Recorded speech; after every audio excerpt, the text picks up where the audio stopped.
Hello, Mr. Petrescu. Hello, Dr. Reed. Come on in.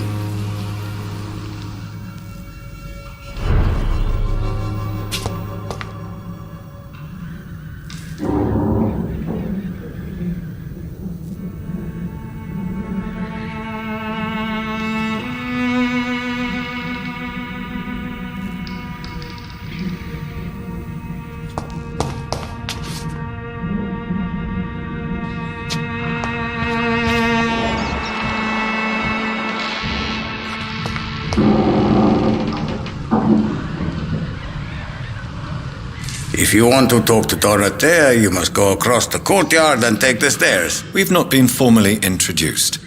May I ask your name and occupation, sir? I am Darius Petrescu. I'm here to keep snitches and spies away from Dorothea. And I also run this little print shop.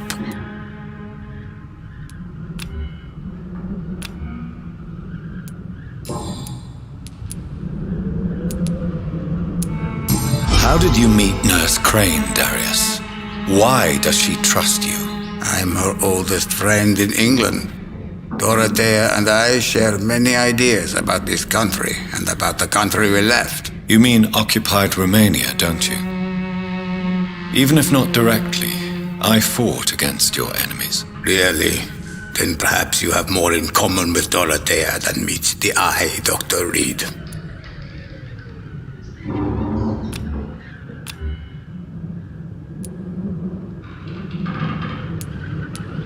I know you fought for your country when it was occupied, Darius. Tell me more about it. I know my days are numbered, and I know I won't see my homeland again. But I fought for Romania all my life, and I will until my last breath. But Romania escaped the grasp of the Austro-Hungarian Empire. It's a free country again. But it's not the country I fought for. My homeland is not appeased, Doctor. And I still see a dark future ahead for my people.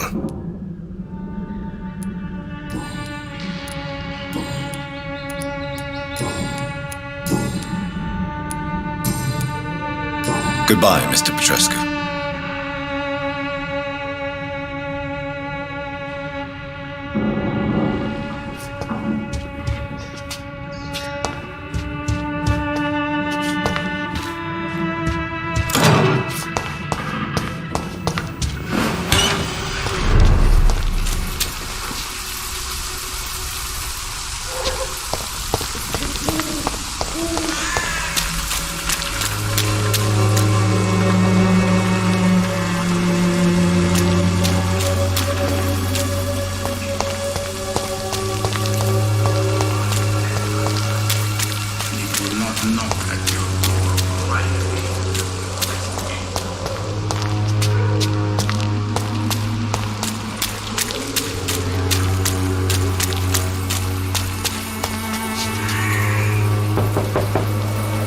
Hello, Mr. Petrescu.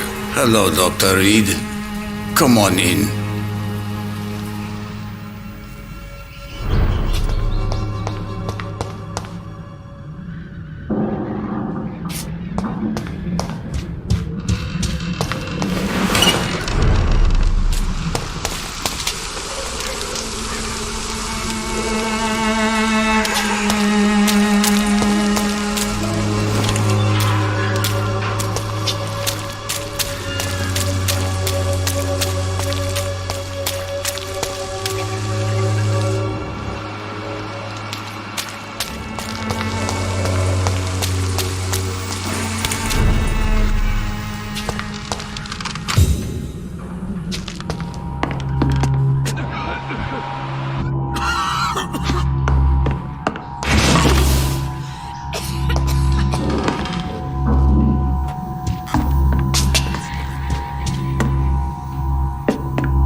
Can you hear my voice?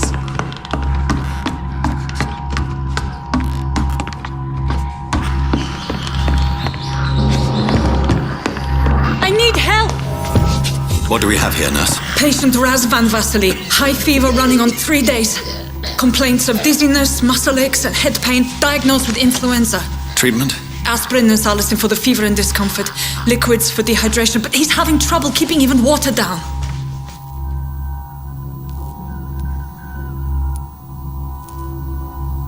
Aspirin and salicin, you say? Why not some warm milk and a kiss on the cheek? Where are the quinine salts?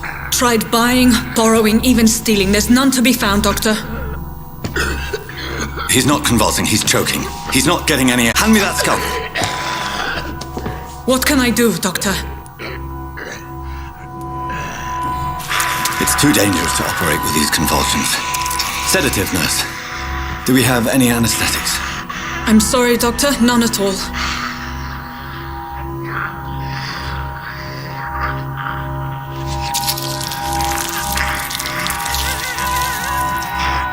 I need to perform a tracheostomy. Short pipe. That rubber tube will do. We're going to cut a passage for air through the neck. Yes, Doctor. He's breathing again, but he's coughing up blood. Internal hemorrhaging. I need to make another incision into the chest cavity to drain the fluids from the lung. Prepare another tube. A thoracostomy. Doctor, we've nothing to... Right then, Nurse Crane. What do you suggest we do? I've no idea. I'm not the doctor. Time is of the essence. We need to perform a thoracic drain. Yes, Doctor.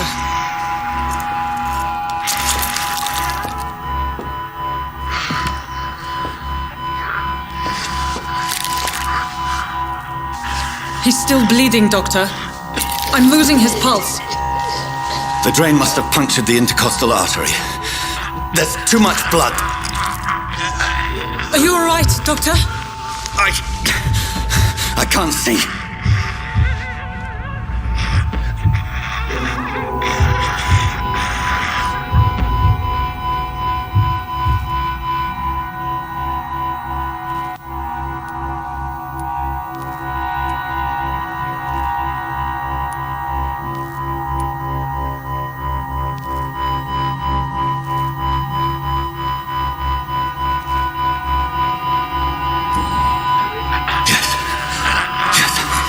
I have this, nurse. Allow me to finish the procedure alone. I need the room. I'd prefer to stay and see this through. This is my patient, Doctor. I have needle and thread for stitching the wound.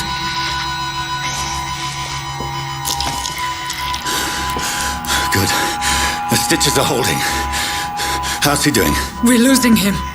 We've lost his pulse. He's dying, Doctor.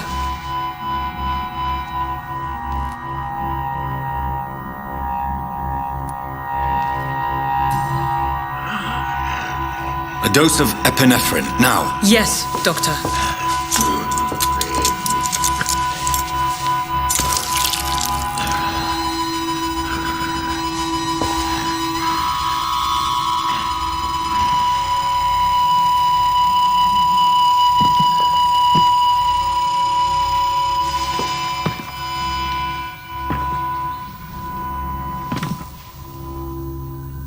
We've lost the pulse.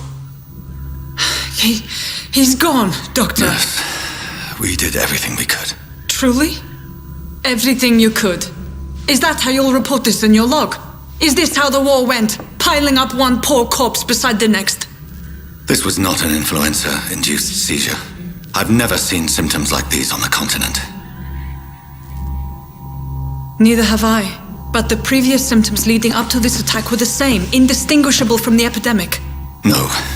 There was something more vile in these reactions. Something primitive. There have been numerous reports of mental breakdowns caused by the fever that accompanies the flu itself, Doctor. Yes, but...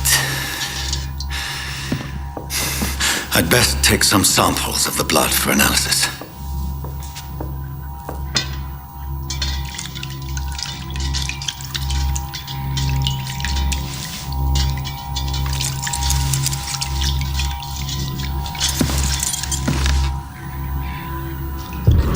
Here to test my bedside manners.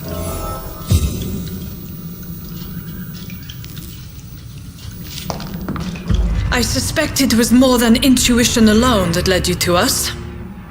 So, how might I be of service, Dr. Reed?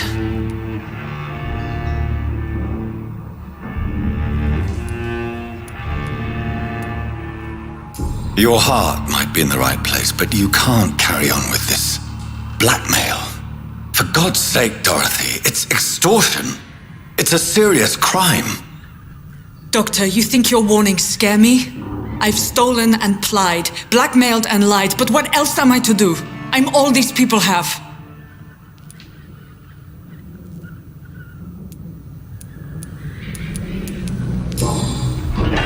You've convinced me of the sincerity of your actions and their noble justifications. But all the same, blackmail is a crime, and it will stop, Nurse Crane. So, are you going to turn me over to the authorities?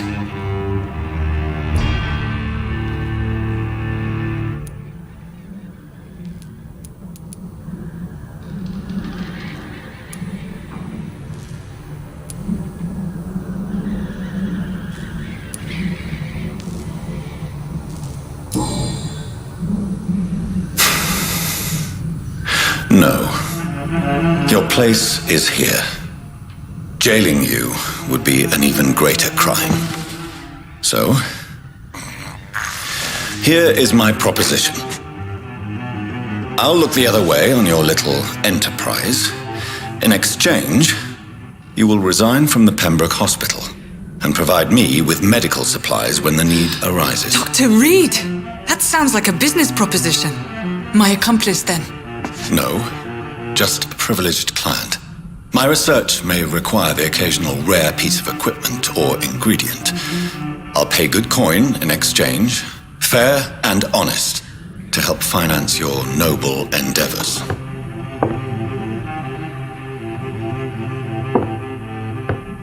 We have ourselves a deal, Doctor. Good customers are always welcome. Yes, Nurse Crane.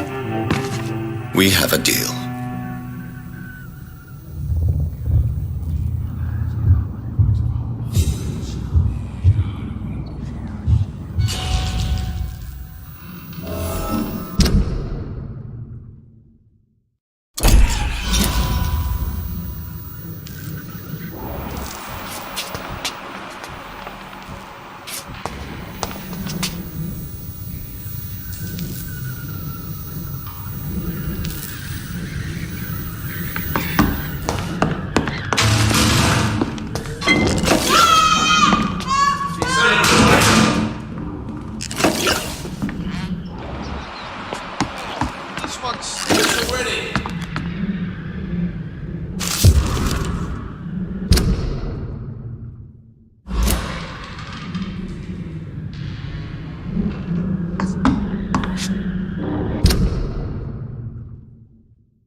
Can be the answer to all your problems, as long as you have the money.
Human blood. Whoever left these marks did so deliberately. Kill it, boy! Bruce the leech, boys!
Good evening, miss.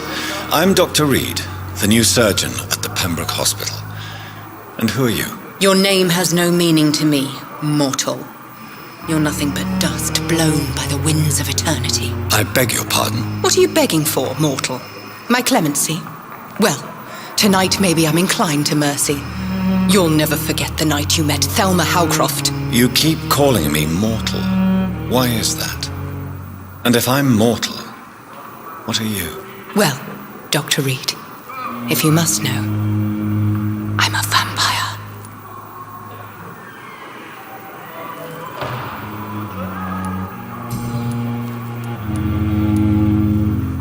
Who are you really, Miss Howcroft? I mean, apart from being a vampire. Is that not enough for you, puny mortal? What do you require? Proof of my powers? I'm curious to know who you were before becoming a vampire.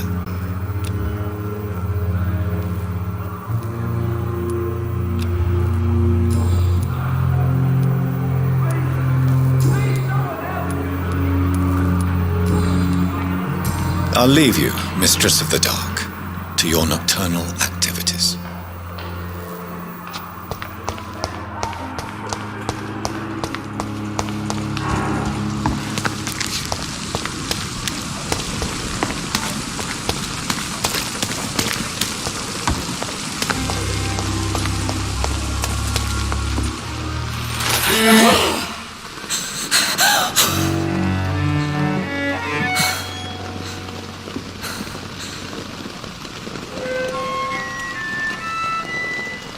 I would ask you to avert your eyes, sir. Or did you not know it was rude to stare? I knew it. Speak up, Dr. Reed. I like a man who speaks his mind.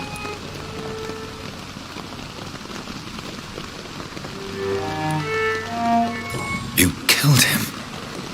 He trusted you. And you killed him. Spare me your sarcasm, Jonathan. You are but newly born in this world.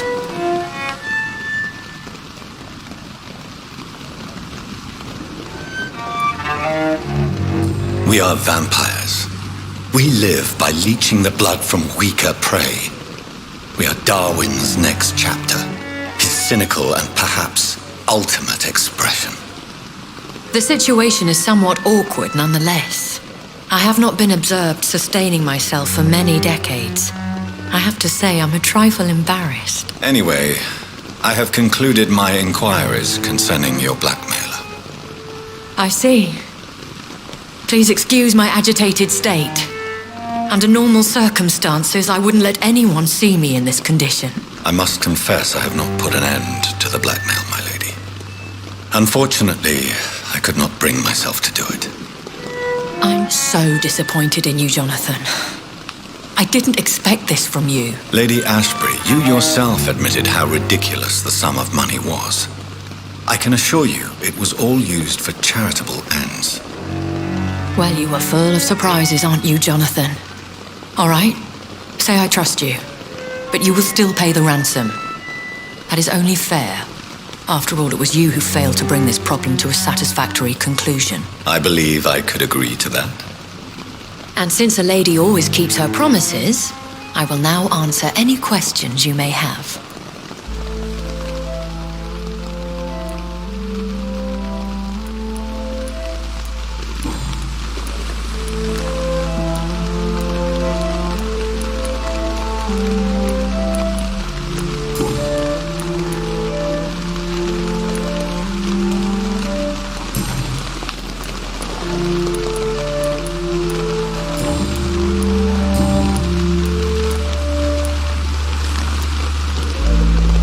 Are there many vampires here in London? Immortals are of a rare breed, and we often tend to hide. But you may occasionally meet some of us at night. Do you know any of them? Have you an idea of the identity of the vampire who attacked me? You mean your maker? No, Jonathan, I have no clue. But I fear he or she is as careless as cruel. To let you discover your new condition by yourself. What do you mean? Every now and then, you may discover an immortal in the deep of the night. But we are a rare and reclusive breed. Our progeny is almost never accidental.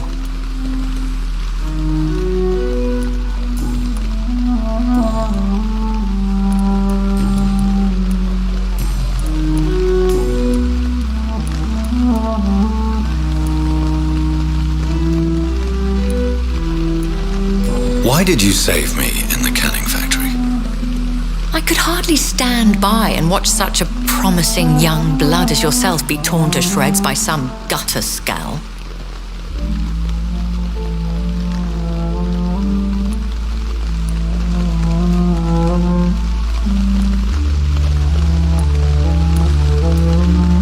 William Bishop wasn't the vampire that created me then?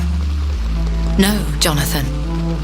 Whatever their strength and demeanor, Scowls are the progeny of careless vampires. It cannot be the other way round.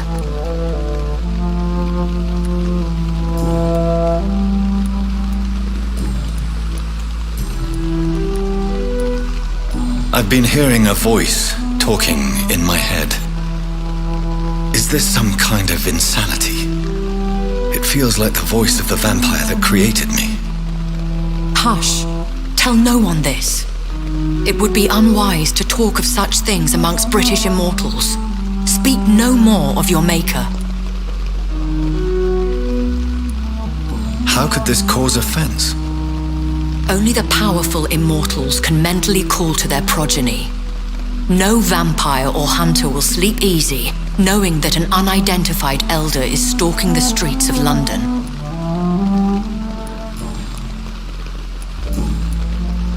I bid you farewell, for now, my lady. I must quickly analyze the blood I took from Nurse Crane's patient.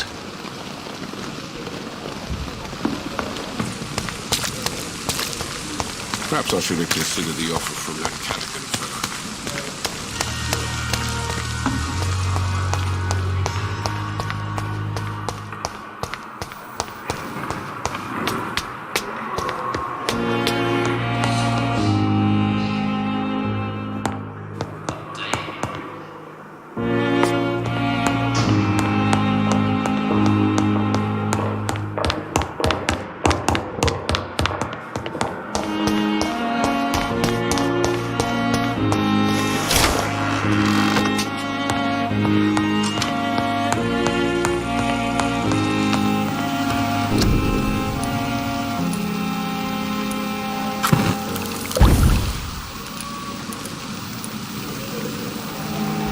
Razvan Vasily was infected by Spanish flu, but also has the highly unstable blood of the Scowls. Is the London vampire epidemic transmitted through the flu? I should talk to Dr. Swansea about it.